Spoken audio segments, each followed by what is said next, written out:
2014 के लोकसभा इलेक्शंस, सब जगह एक ही नाम गूंज रहा था, मोदी मोदी और सिर्फ मोदी।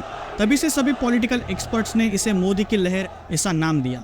जहां देश का यूथ और बच्चे पॉलिटिक्स से कोसों दूर रहते थे, वो भी 2014 से पॉलिटिक्स में इंटरेस्ट लेने लगे। जहां यूथ और बच्चों में गेम्स, मूवीज की बातें होती थी, वहां पॉलिटिक्स, देश का फ्यूचर, इन चीजों पर भी बातचीत होने लगी। इलेक्शंस हुए और रिजल्ट्स आए, और इतने सालों के बाद कांग्रेस को इतना बड़ा सदमा लगा, क्योंकि बीजेपी की न सिर्फ सरकार बनी थी, बल्कि मेजोरिटी के साथ बनी थी। ये झटका इतना बड़ा था कि कांग्रेस अभी तक इससे उबर नहीं पाई है। अब मोदी सरकार को 11 साल पूरे हो चुके हैं, तो क्या मोदी जी लोगों के विश्वास पर खरे उतरे हैं? क्या पीएम मोदी पास हुए हैं या फेल? आइए देखते हैं। पहले हम पॉजिटिव चीजों के बारे में बात करेंगे, बाद में नेगेटिव्स की। 2014 में जब नरेंद्र मोदी देश के प्रधानमंत्री बने, तब इनके सामने सिर्फ सत्ता की जिम्मेदारी नहीं थी, बल्कि करोड़ों लोगों की उम्मीदें भी थी। लोग थक चुके थे भ्रष्टाचार, घोटाले, टूटी सड़कों और अधूरी योजनाओं से। एक ऐसा वक्त था जब देश का आम नागरिक सिर्फ सरकार से यही चाहता था कि कम से कम बिजली, पानी, राशन और सुरक्षा जैसी बुनियादी चीजें ही मिल जाए। आज 11 साल बाद सवाल ये उठता है कि क्या वाकई कुछ बदला है? क्या यह बदलाव सिर्फ कैमरे के फ्रेम तक सीमित है, या जमीन पर भी कुछ और हकीकत दिखती है? अगर आप किसी गांव में जाए तो आपको वहां एक चीज साफ नजर आएगी। लोग अब सरकार पर गुस्से से नहीं, उम्मीद से बात करते हैं, क्योंकि पहली बार उनके घर से नल में पानी आया है, पहली बार उन्हें बिना सिफारिश के गैस कनेक्शन मिला है, और पहली बार किसी योजना का पैसा सीधे उनके खाते में आया है, बिना किसी बिचौलिए के। ग्लोबल स्टेज पर आज भारत की जो रिस्पेक्ट है, वो आज तक कभी नहीं थी।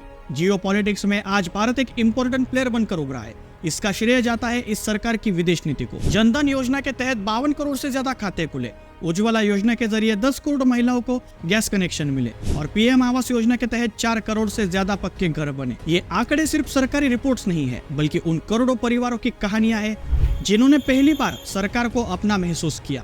उन गरीब लोगों को पहली बार ऐसा लगा कि हाँ, हमें भी अच्छा जीवन जीने का अधिकार है।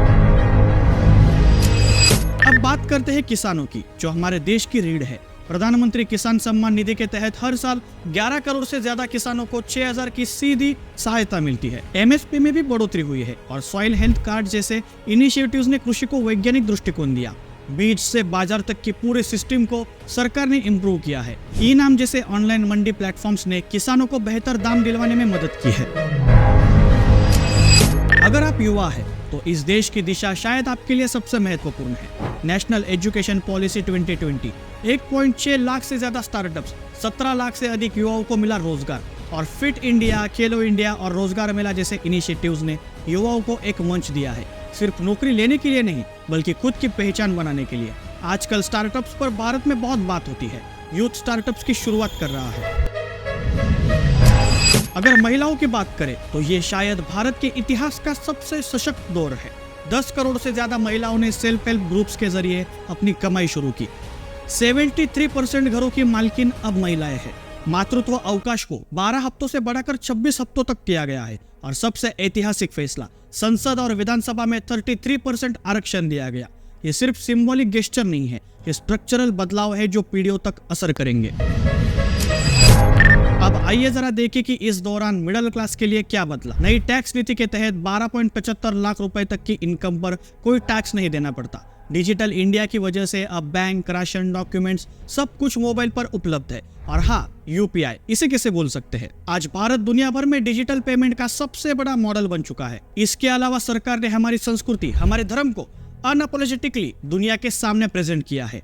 दुनिया को बताया है कि हमारा धर्म, हमारी संस्कृति कितनी महान है। श्री राम मंदिर हो या आर्टिकल 370 का मुद्दा, सर्जिकल स्ट्राइक हो या एयर स्ट्राइक, मिलिट्री का मॉडर्नाइजेशन हो या infrastructure development, political stability, foreign direct investment और डिजिटाइजेशन ऑफ इंडिया जैसी कई सारी अच्छी बातें हैं। भारत का एक नया रूप इन 11 सालों में देखने को मिला है। इसे कोई भी नकार नहीं सकता। आज हम दुनिया की 4th लार्जेस्ट इकोनॉमी है। ये दिखाता है कि संस्कृति की रक्षा करते हुए भी हम तेजी से प्रगति की राह पर चल सकते हैं। अब कोई कह सकता है कि सरकार ने बहुत कुछ किया, लेकिन सब कुछ सही नहीं हुआ, और ये बात भी सही है। नेगेटिव्स की बात करें तो रोजगार की गुणवत्ता और एजुकेशनल इम्बैलेंस जैसी अभी भी हमारे सामने चुनौतियां हैं। और एक जागरूक नागरिक होने के नाते हमें सिर्फ तारीफ नहीं करनी चाहिए, बल्कि कुछ सवाल भी उठाने चाहिए। लेकिन सवाल पूछने में और बेवजह क्रिटिसाइज करने में बहुत अंतर होता है। ये 11 साल सिर्फ आंकड़ों की कहानी नहीं है, ये एक सोच की कहानी है। एक ऐसी सोच जिसने गरीब को लाभार्थी नहीं आकांक्षी बनाया, जिसने महिलाओं को वोट बैंक नहीं निर्णायक बनाया, और जिसने युवाओं को सरकारी नौकरी की रेस से निकालकर एंटरप्रेन्योरशिप की रेस में रखा। अंत में एक बात, हर सरकार अपने काम से जानी जाती है और हर नागरिक अपनी जागरूकता से। अगर आप मानते हैं कि देश में कुछ बदला है, अच्छा हो या बुरा, तो उसके बारे में चर्चा करनी जरूरी है। न तारीफबंदी होनी चाहिए, न ही आलोचना। तो क्या मोदी सरकार के 11 सालों ने भारत को बदल दिया है? यह फैसला मैं नहीं करूंगा, यह फैसला आप करेंगे अपनी आंखों से देखकर, जमीन की सच्चाई जानकर। आप क्या सोचते हैं, मोदी सरकार पास है या फेल? एक कमेंट सेक्शन में जरूर बताइए। मैं शशांक, मिलता हूँ आपको अगली वीडियो में।